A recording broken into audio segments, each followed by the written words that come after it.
This podcast is sponsored by Magic Rock Brewing.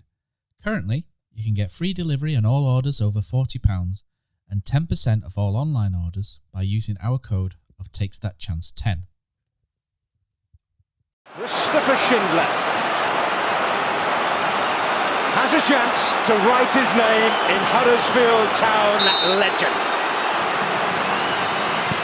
And he takes that chance!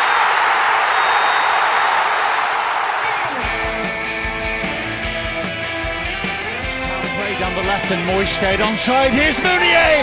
2-0 Huddersfield Town on the opening day of the Premier League.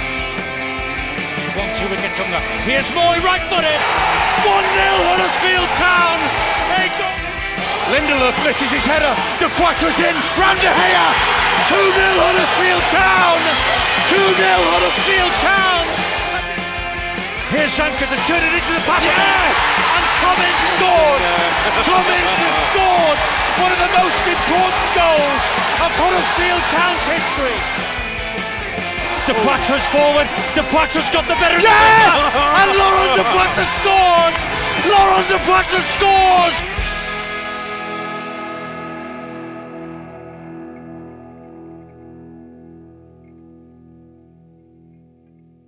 Welcome to Andy Takes That Chance, the warm-up. Last Christmas, I gave you my heart, but the very next day, you gave it away. So this year, to save me from tears, I'm sharing it with Brady Frost and Chris Markham. Chaps, hello. That's one of your best, that, mate. Thank you. 100% one of the best. It was going to be David Wagner, but he's left us, hasn't he? So, okay, this coming Saturday, the Hornets of Watford come buzzing to the John Smith Stadium. Watford and ourselves, very much like Coventry, are a club that we did a spectacular job at avoiding until 1969 for one season, and then reunited when we slumped down the divisions in the 70s. Until 95-96, we had only spent 6 seasons in the same division over the course of 85 seasons of league football. So naturally, the head-to-head isn't great in numbers. There have been 30 meetings between the clubs, with Town winning 14, Watford 11, and 5 draws. This episode's memorable match has to be the one that was almost forgettable. A really drab and tense 0-0, and then Terence Congolo lobs the ball into the box. Matthias Zanka, with a nice little flick inside and arriving late into the box, his speciality, Tommins to tap home an injury time winner, and that really put us in the box seat for survival in the 2017-18 season. And amazing scenes were the guys with David Wagner sprinting down the touchline and everybody, all the bench following him. It's an absolutely amazing dad run that he had down that touchline as well. People celebrating in the corner, the fans running from the top of the stand to the bottom, and everybody just gathered into that one spot. I thought it was an incredible moment in those couple of David Wagner years. It was really memorable for me. So my phenomenal moment is the 14th of April 2018. You guys, obviously, Brady, you must remember that as well. And good times. You should never forget the good times. No, definitely. I remember I was watching it with my dad and my stepdad, and we were just like, I hugged him as soon as it went in. I was like, the relief you felt from that goal. It was a great moment, and I was pleased for Tom Ince. I think he tried really hard that season, and things didn't quite work out for him. So I was pleased for him as well, and obviously pleased to get the points. Where did that Zanka back heel come from? That was what was nice so flick. About that wasn't it? It was a nice little flick from Zanka. Yeah.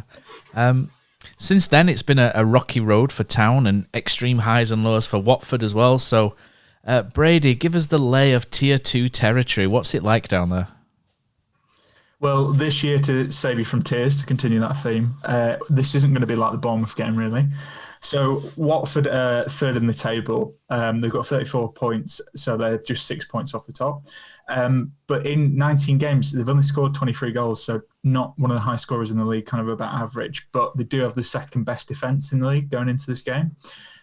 What's quite interesting is they tend to average about 10 shots a game, kind of at the moment, but they have only won 2 games in the last 5, so they're not exactly rolling on a bit of a roll, and they've only scored 4 goals in 9 away matches, and they've only won 2 of their away matches. So it's not kind of like, as obviously the Bournemouth we were playing away, but Watford coming to Huddersfield, it's not going to be as fluid as you expect for them. Their new boss has set them up a bit more defensively minded, and we'll kind of hear from obviously Andy from Hornets Nest a bit later that they set up and just try and nick the game when they can. So it will be in some respects a little bit like kind of the more defensive teams we've played, but obviously, as I'm sure we'll go on to talk about, Watford have the quality. One of the best squads in the Championship by an absolute mile to hers. So it'll be a bit of a tough game. So we'll have a look at the strengths and weaknesses of Watford. More strengths than weaknesses, I would say. So in terms of strengths, they ooze quality in terms of player, don't they? Troy Deeney's back in the mix lately. They've got Andre Gray on the bench as well. Very organised and patient team from the bits I've seen. Quick, athletic at the back as well. The centre-backs and the full-backs are they're all pretty much similar, cut from the same cloth, if you like. Firmini is quite a decent left-back as well. They've got going there, gets forward. Very, very solid, and like you say, Brady, not full of goals, but very difficult to get something from. Chris, what have you gleaned from Watford and what they've been at this season? Yeah, similar to what you guys have said, really. I think they're quite similar to us in terms of they have a lot of possession, over 55% average possession for the season and not many goals and not many shots. So I think that's probably tells you a lot. Like you said, they're playing a lot to control the game, particularly away from home, like you've said there quite rightly. Fourth fewest shots per game in their away games, but the fourth highest possession, which pretty much sums up what I've just said there. I think obviously their strength is, for me, I know that they've got the good defensive record, but we can come on to that in terms of might be a little bit maybe not as clear cut as it sounds. That I think the interesting thing for me is they've got strength in the forward areas. Obviously they've got strength in depth as well, but I think their main strength is controlling the game with the centre midfielders. They've got 5-6 solid centre midfielders, quite a few of them English lads. But they always tend to be able to rotate, and that's probably, I think, how they control the game, both in and out of possession, rather than the centre backs and the full backs. I think it's actually those centre midfielders. So I think that will be where the game is won and lost, or controlled or not controlled, with those centre midfielders. Yes, so we'll have a look at player focus as well, and in terms of who can hurt us. I've gone for two. I've got two players that I've picked. So Brady, I'll go to you first. What sort of have you taken from the players in the likely lineup that Watford will produce? In terms of a player, I think he's gone a little bit under the radar, but I've spoken obviously to Andy, but also another Watford fan for another podcast, and just kind of having a look. A player that kind of caught my eye was Ken Semmer. So he tends to play on the left. Wherever they're playing a 4-2-3-1 or 4-4-2. He's a Swedish international. Obviously, we know the Pozzo family own Watford and the connections with Udinese. So he was out on loan at Udinese last season, but he's come back into the team. He's played 15 games this season, and he's got 4 assists. I think what kind of made me pick him was he looks very good at crossing and set pieces, and his corner delivery is pretty spot on as well. So again, Watford are a team that have got a lot of big names. You think of Deeney, Sarr, but I think he's one who's been quietly impressing for them. So he's the kind of one I've picked as a bit of a danger man. Chris, who's your danger? Yeah, my danger man is, I think I said this last week with Bournemouth, but a right winger. I think this right winger is obviously an obvious one, but I think when you look at what he's got, it's Sarr. He's obviously, as we know, he's quick. I think we saw last season he caused Liverpool a lot of problems. So obviously we're looking at a tough game for Toffolo, hopefully, if he plays. He's not like the Bournemouth wingers, though, in terms of wanting to play inside and sort of give problems positionally. He's a typical winger. He's strong, direct. He's quick, he's going to play direct. Yeah, he's going to play up and down, straight lines. He's the highest in shots per game. He's the highest dribbles, and he's the most fouls for Watford. So it's a pretty easy one for me. Yeah, he was my pick, but my backup is Troy Deeney. Whether him or Andre Gray, I think the reason why I've gone for them is Romani Edmonds-Green. I thought he played really well against Coventry. To be fair to Romani, did really well. Really pleased for him, and he seems like he's such a cracking lad as well. So really happy for him. But he's inexperienced, and Naby Sarr's form can be a little bit erratic, shall we say? So I think someone like Deeney or Gray up there with their experience, guile, will possibly trouble both centre-backs. There'll be a pain. Deeney, with his strength, he could lean into Romani. We saw against Cardiff, Romani kind of overcommitted, didn't he, and got rolled. Deeney's excellent at rolling, the strength. Plays, he's going to be playing on Romani, and like that. Yeah, of course, yeah. And I think it's a great test for Romani. I think it's a great game for him. But if Andre Gray plays, then you're looking at somebody, blocking the passing lanes, and Nabisar struggling to get the ball out. So I think one of the two strikers, if they press our two centre backs, or if Deeney plays and sort of old man's him a little bit, if you like, then I think that's where the danger comes in from for me. But Ismail Assar was my number one. He's a fabulous player, and he was linked for is it 40 million to Man United or something silly in the summer? Yeah, it's ridiculous. It's amazing he's still there. Really, he's probably underperforming a little bit. Yeah, I think he's got 3 goals and 2 assists, isn't he? So maybe he's underperforming slightly. But let's not tempt too much fate for this weekend. And let's have a look at Town as well. So strengths and weaknesses of Town. I'll go first with this one. And what I've sort of taken from Watford is they're quite slow at moving the ball around. They don't hit teams quickly. Like perhaps a Brentford do, or a Swansea, or someone of that ilk, if you like, or Bournemouth. They came at us very quickly. They seem very patient and very slow, methodical in how they move the ball around, almost pragmatic in many ways. And I think when that happens, that allows Huddersfield to get flood forward like we do.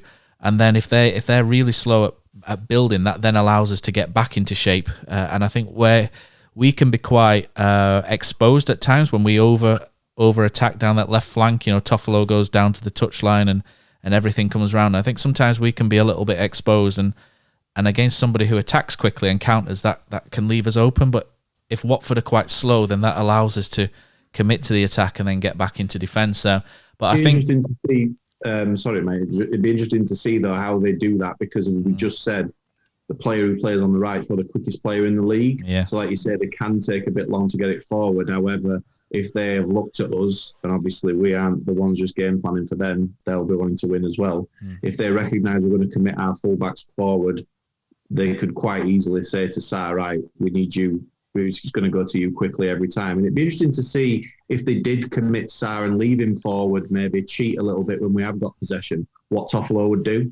I also think I think the possession's also a key as well. Like you've said, 55% possession for Watford, and they're a team that demand it, and Huddersfield are a team that demand it. So I think possession stats for me are sometimes, I used to, remember when Matt Robbins was there and we used to get a bit overly excited, didn't we, about having 60%, 65% possession. Really, all it is just an accumulation of passes. It's not, it doesn't count for the amount of time that you've got the ball. So, but I think in this case, I think the more Huddersfield have in terms of possession, the more it will frustrate Watford. So I think Watford are very much under the impression that they have to dictate the game. And I think if we take that away from them, then they will come looking for the ball and that will leave gaps. And I think those are the way that we'll attack. But how athletic they are at the back, they're going to be very difficult to break down. Chris, what have you got? Yeah, I actually watched some highlights, and I watched quite a bit of the game the other night against Brentford. And I've got to be honest, I was really impressed with Brentford. And although Watford have got this good defensive record, which undoubtedly they have, like I said before, I think it's more the centre mid and that controlling that area of the pitch for me that is the reason for that, rather than the back four. The back four they're definitely they've all probably played in the Premier League. They're all mobile, they're all athletic, completely agree. But I don't think they're a very narrow team out of possession. I think there's opportunity to play through them, and Brentford did really well. I thought Tony could have had several. And I must admit, in the first half, they hit the post a couple of times. They had some chances from crosses. And I think if you play quickly, my worry is that would be how we could exploit them. I just worry we're so decimated in terms of our forward options. Obviously, the unfortunate miss from Mbenza the other day, how was that going to affect his confidence? Not so sure Bakuna's where it's at. We'll get onto that in a minute. But I think that they aren't the most narrow. And I think if you play through them and play quickly, I think you can cause them a lot of problems. So I'm not so sure that I think the defensive record is more from controlling the game and then having this really solid and winning the battle in the middle of the pitch. So I think there's opportunity. I just worry the personnel that we've got to actually execute at the minute. Braidhouse, let us know what you think and take us into the key players for Town. Yeah, it'll be like you guys have touched on it. It'll be a tricky game, but I do think there will be opportunities. But as Chris rightly pointed out, it's whether we have the players to capitalise on it, just given how many injuries we've got. But I think a key player for me, I picked Jonathan Hogg. It's funny talking to these Watford fans this week. They love Jonathan Hogg, and obviously talk about his involvement in probably the greatest assist for that Watford goal against Leicester in the playoffs. But yeah, he's great. I think he's fit, better than I expected under Corberan, and he really helps set the tempo. And he's the type of player I think we need on top form defensively, and to help set the tempo. He made the most accurate passes out of any player against Coventry, which I thought was quite interesting. So again, you can kind of see whether he'll be key there. And also, it's his former team, and I imagine they'll want to impress. And with the kind of injuries piling up, I think he will, kind of show his elder statesman experience and kind of hopefully help us get something out of the game. The boss Hog. What have you got, Chris? I had Hoggy. Which is no, I think just to touch on that and just extend from that, I think that middle of the pitch is going to be the crucial battle. I think he'll have a point to prove, as he always will, against his old team, and I think wanting to stop their control of the game and stop their quality in the middle will be important. So I've quickly sort of freestyled it into, depends on who's going to play there, and I think we'll come on to that in a minute, I suppose, of who we think should play. But I think whoever plays left wing for us or left side is going to be important. That doubling up against Sarr, but also, like I said, I think they're not the narrowest of defenders, and I think there's a lot of space when the fullbacks can get caught slightly wide. I think if we can trap them out wide with the fullback and have clever positioning of our left wingers in between wing back and centre back, I think that could, their fullback and centre back, I think that could really be a way to exploit them. So that play is going to be dual role, really. I would, without spoiling it, I've not picked a player, I've only picked a position. Obviously, it was Bakuna the other night for the majority. I'm probably looking towards Pritchard, and I've said this for Pritchard on the left before, and I'll come to it when we speak about our team. But I think Pritchard, a player that could put that defensive effort in, he's probably got the discipline more than Diakabi, plus he's got the intelligence to pick up clever positions. Maybe we need to start now, if we're talking about who's going to execute, he needs to this is a really good opportunity for him. We've got not many other players fit. Give him a run of games and let's see what he's got. Okay. I've got Fraser Campbell. The reason why I've gone with Fraser Campbell is because he's Town's only fit first team forward, if you like. I know we've recalled Kean Harrott. We're not scoring goals since Josh Caroma went off injured. I know it's only 2 games in a little bit. Fraser hasn't scored in his last 4, and to get some results over the next few weeks, I think we really need him to step up and show us some of the old magic that saw him get picked for England. Otherwise, there's going to be too much reliance on Isaac and Benza. It's kind of hit home, really, watching us the last couple of games, how we do struggle in the final third without Josh Caroma, and I didn't actually realise that without looking. And Caroma actually comes inside and looks for the goal pretty well, and he actually goes on the outside pretty well as well. And he's difficult to replace, and we can't replace that with the goal side of things. We can't replace it with anyone in the squad. So for me, Campbell really needs to step up, and we need a bit more out of him. So for me, Fraser Campbell is the key man in this one. And speaking of key men, let's go to Return of the Mac, and it's now a feature that makes me go, oh, come on, rather than the actual intro, because I say this with much bitterness, but once again, the result of the game shows that Brady's populist poll was the wrong choice. I'm adamant. Sorry, Brady. I feel like I'm picking on you every week now with salt. I'm not sorry. 44% for Michael Heffler. It just had to be, didn't it? 0-0. Team that struggled to score goals on the day, kept a clean sheet. No need. Well, could have put Heff up front, to be fair. But Carl and Grant all day long. Goals against Rochdale. Carl and Grant all day long. Yeah.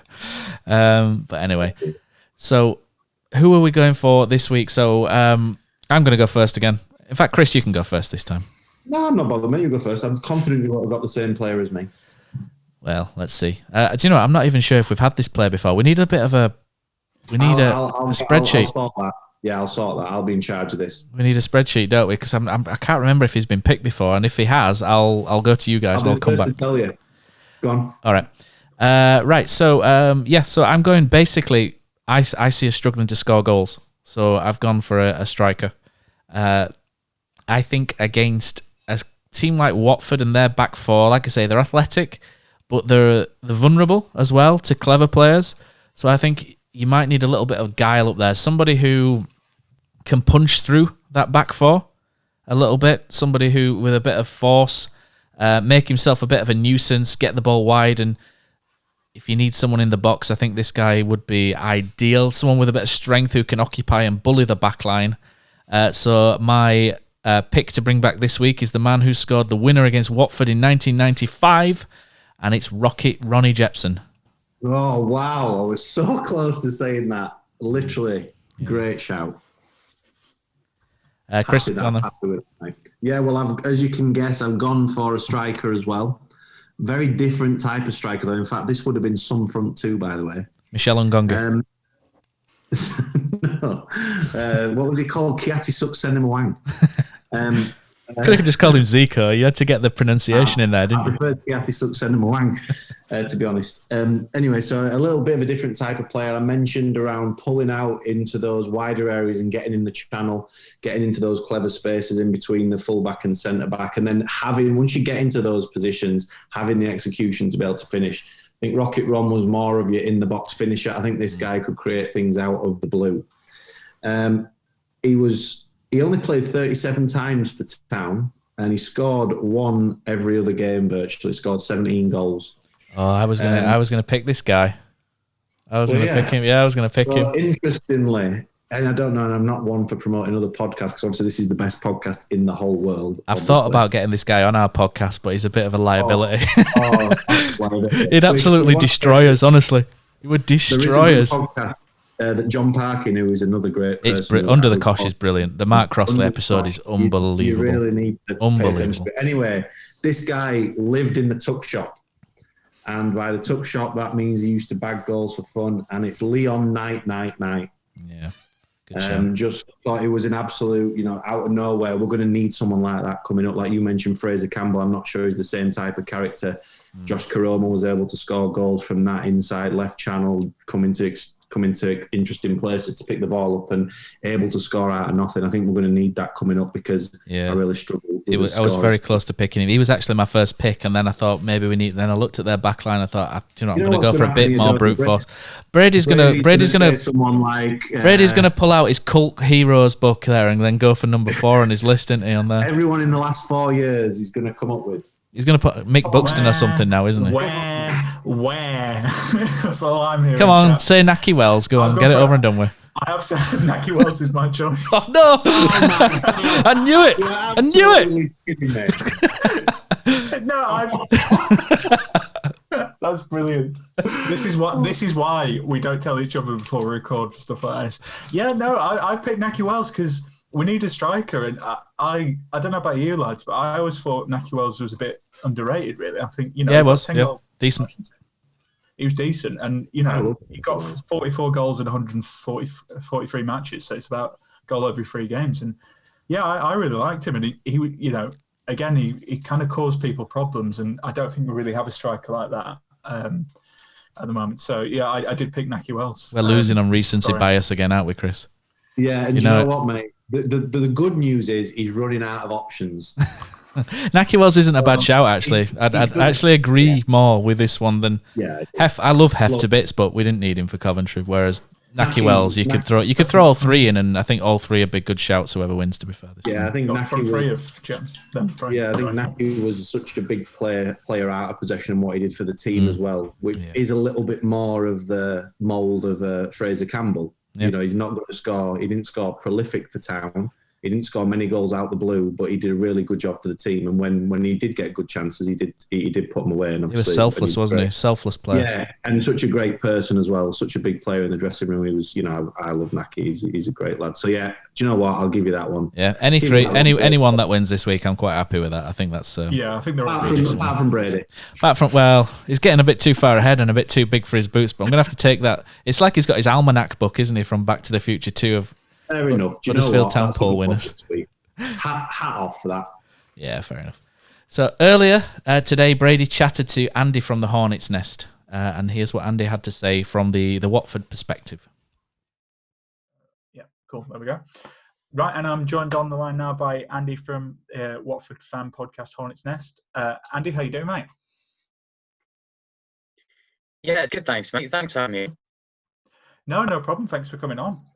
Just a couple of questions, really. So, obviously, Watford relegated from the Premier League last year. You're in the Championship now. So, what have you made of your season so far?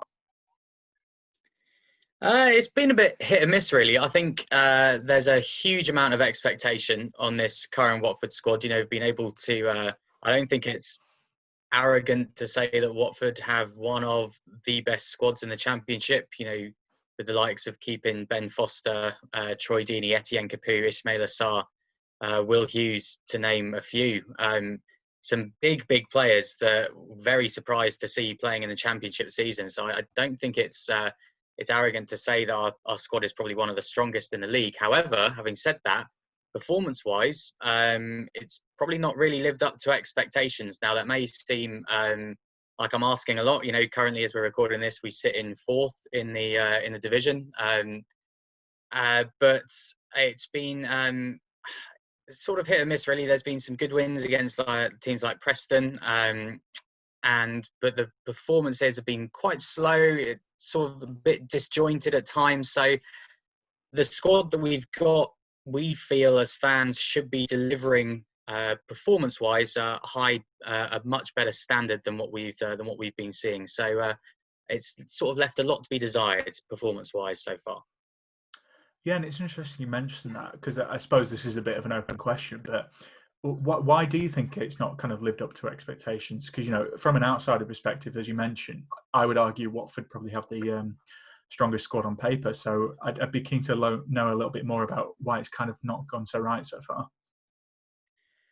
I think there's a number of things. I think getting relegated is obviously never a good thing. So automatically coming into the season, our confidence is already pretty shot. Another new head coach who's trying to implement his style of play, a very sort of defensive-minded coach, which was obviously our problem hugely last season at the back. But that's been sort of a trade-off. We have been better defensively, but with the attacking talent that we've got, we've kind of sacrificed the sort of abilities that we've got going forwards in favour of being more defensive. We've got one of the best defensive records on the road, but we've scored one of the fewest teams that have scored sort of the fewest goals away from home as well. So it's about finding that balance, and I don't think Watford have found it just yet. I don't think Ivic has put out his strongest starting 11 to date. Everyone's obviously had problems with COVID, players out for COVID. That's sadly been the case for every squad in the Championship this season. But lots of injuries. There was lots of unrest at the start of the season as well with the extended transfer window. Players like Etienne Capoue handed in a transfer request, so he wasn't played for the first part of the season because, rightly so, Ivic said that players who hand in a transfer request and clearly don't want to play for the club won't be part of the squad. Capoue didn't get his move and so was brought back into the squad after committing to the season for Watford. So there's been things like that. There's a lot of player power at Watford. A certain Mr. Troy Deeney, I think, has commanded the dressing room for a number of years, and I think it's Ivic's job to try and change that mentality and change that philosophy, which is difficult because it's well documented that Watford may go through a number of head coaches, many in a season sometimes. And so some players may think, oh, this guy's going to coach us for 10 games and then he's going to be out the door. And it's about getting over that sort of mentality. We've not had the best starting 11. I personally don't think we've started with our best starting 11 so far this season. So I think it's just a combination of things about finding that balance and getting the players that we want fit all at the same time, and obviously not suffering with COVID as well. It's a very tricky task. No, absolutely. And I suppose you've answered some of this already, but what have you kind of made of your new boss, Ivic, so far? I like him. There's starting to be a bit of unrest with some Watford fans, purely because of the performances. We beat Birmingham last weekend through another Troy Deeney penalty, which was obviously straight down the middle. So if you concede a penalty this weekend, you know exactly where that ball's going to go. But the performance was just dire. There was no sort of attacking menace. There was no intensity. And I think that's what's frustrating fans, is that this weight of expectation this season with this Watford squad is so high that, all right, we will lose games. That's a given. But with the talent that we've got, certainly going forwards, I think a lot of fans want to see some more intent and a greater intensity to our game. It's all very well shoring up the defence, but you've got to get that balance and try and minimise that trade-off between defence and attack as best you can. So I'm still very much Ivic in. I think also, obviously, Watford's past history with head coaches. Once there's a few dodgy results, you get the odd fan that start to say, I don't think this guy's up for it. I don't think we'd have been saying that before the Pozzo family came in and started taking ownership of Watford.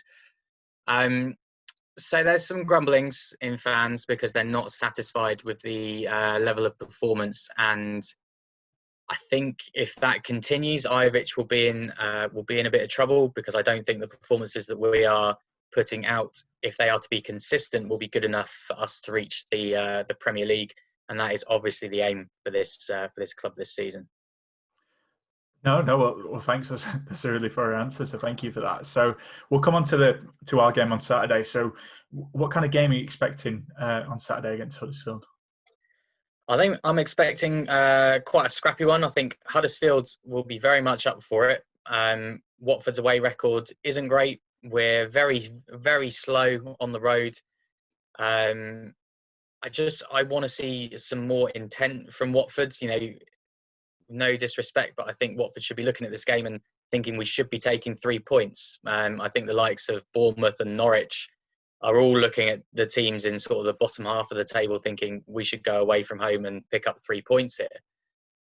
But it's going to be incredibly difficult. Watford really struggle against teams that sit back, and Watford allow them to have the ball on occasions. I was lucky enough to watch the game against Brentford on Tuesday night, and Watford just allowed Brentford to get back in place, set up defensively before going and attacking them. And you can't do that in this league, because teams will be very dogged and very determined. And I think Huddersfield have got enough about them to win the game. Absolutely. You've got a Watford legend in Jonathan Hogg. He's sort of gone down in folklore with the greatest assist in Watford history. So he's very much loved down at Vicarage Road. But I'm expecting a very, very scrappy affair. I don't think Watford have been keen on the eye away from home.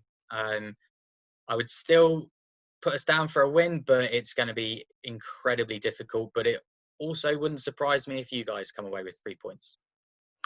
Well, I'm hoping we come away with 3 points, but I've kind of gone for a high-scoring draw. So my final question is, I'm going to have to push you a score prediction for this game. So what are you thinking, Andy? Well, I think the results away from home, and more so the performances, have to change at some point. And I think this has to be the weekend to do it. So I'm going to go for a 3-1 Watford win. I hope you're wrong. But I think, given your quality, you could be right. But we'll see anyway. But yeah, thanks so much for coming on, Andy. Really appreciate it. No problems at all. Okay, so Andy's provided his point of view, and now it's time for us to don the David Wagner blue baseball cap, Carlos's skinny chinos, and Mark Robbins' glowering expression. We saw that again the other night, and it's still there, as well as the Indiana Jones fridge analogy. As we try to predict what will happen, as we are the coach. So predictions-wise, this is what we are fabulous and renowned for, aren't we? So, Brady, I'll let you go first. Do we have any results? What did we predict? I predicted a draw against Coventry, but I think I went 1-1, didn't I? What did you guys go for? I said we win by 1. 2-1. Yeah, I said 1-0. I think, Brady. Yeah. I should take more notice of this. I might actually be winning something here. I think I've got two right now. Well, I don't think we're doing good, so it's probably best if we do just ignore it. Go on, Braids. What So you got? I've gone. So in terms of lineup, I think it'll be a bit similar to Coventry just because of the injuries. So obviously at times we were playing kind of a 4-4-2 really with a bit of a diamond midfield. So I've kind of gone for that just because we're lacking wingers or wingers who are in form and can do something. So again, I think Schofield keeps his place. I don't think he had a particularly bad game. Again, not sure what's happening with Hamer. Same back four: Pippa, Edmonds, Greenstar, Toffolo, Eiting, Hogg, and O'Brien, and obviously Hogg as the on tip of the diamond. But then I've gone for Pritchard because I think Bacuna had his chance. Again, it's just been a frustrating player for me this season, and because we've not really got another striker, like you say, Matt, Fraser Campbell's our only fit striker. I've got Campbell and Benza again just to see if it does work. But it'll be a tough game, this game, and I do think we'll concede. But I did make this prediction before the Coventry game on another podcast, so I think I'll have to stick with it. But I did predict 2-2. Desmond. It's quite high scoring. Chris, what have you got? Yeah, I don't think there's much to go into. I mentioned my only potentially interesting discussion around team selection is Pritchard. I think, like I mentioned earlier, I'll go into it slightly again, but I think spending that money on him, I think he's a clever player. I don't think I think he's got an end product somewhere. I think sometimes he's found it difficult. I think in the style that we've had in recent years, we haven't even in the promotion season before he joined, but especially in the Premier League, we've never been open like at Bournemouth where you're thinking we're going to score 5-6 potentially. It's never been like that. So I think it's time he gets a run now with no one else really to go in. I think he's a lot better option than Diakabi, and if we are going to get something out of him to get the money back, I think it's got to be him.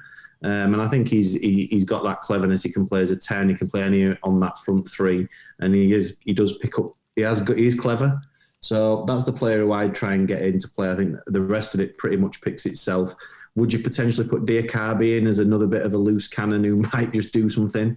Probably not, because I think Benza still deserves to keep his place. And after this, they have got a little bit of a break before Christmas, so they don't really need to worry too much about next week. So, how I think the game's going to go. They start both halves really well. They start really quick, and there's no team who's scored first more than Watford.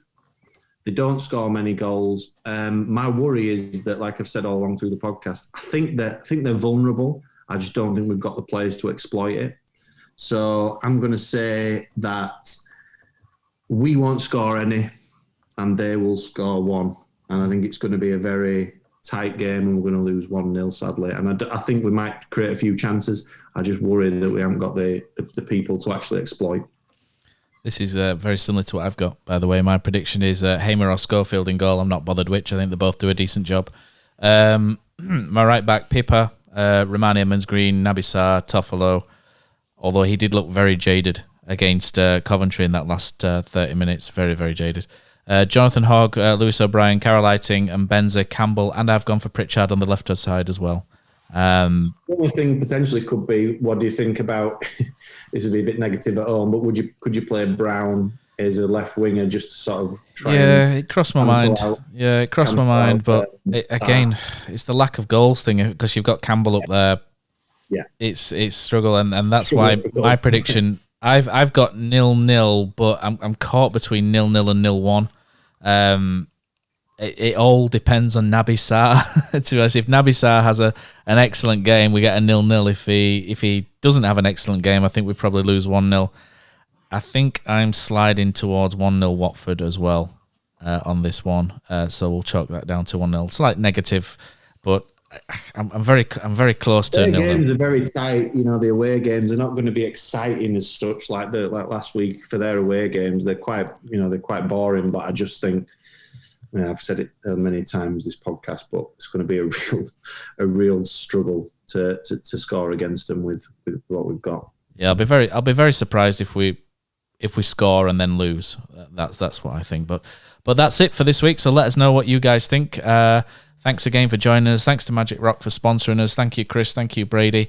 and we'll hit the music. Oh, what a night. Late in May in 2017, Schindler scored, it was a heaven dream. What a feeling, what a night. Oh, what a night. Wagner singing, we are Premier League. The greatest sight St. George's Square did see. What an evening, what a night.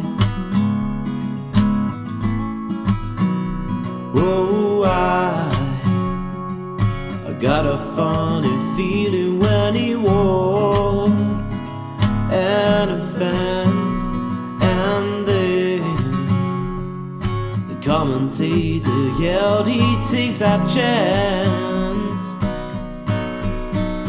Oh, what a night. Lost so safe and mesmerizing me. Low charge and flattened all Chelsea. Stamford Bridge, oh what a night.